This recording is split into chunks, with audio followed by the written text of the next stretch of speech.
Hi guys! For today's video, samahan niyo akong gumawa ng pudding na malaleche plan.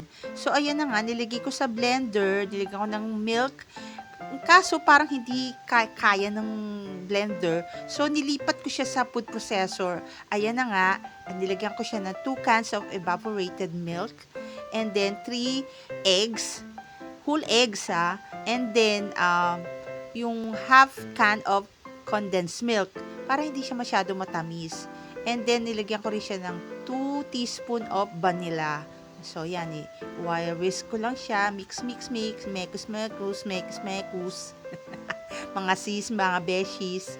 Ayan. So, kailangan natin siyang salain para ma-drain natin kung meron pang bubong tinapay. So, ayan na nga, nakita nyo na, maganda na, smooth na siya.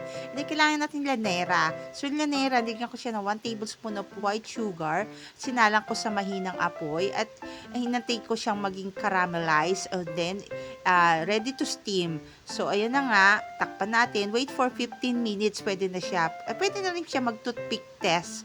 O, ayan na, ito na ang pinakahihintay ko, ang ating tasting test. Taste test. Ayan, binaligtad ko na sa plato. Oh, wala. Ang ganda, diba? Parang leche plan. Pero pudding siya. Oh, ayan. Tikim, tikim. Sarap. Hindi naman siya masyado matamis. Try nyo na rin. Gawa na rin kayo. Madali lang. Okay siya. Thanks for watching. Bye!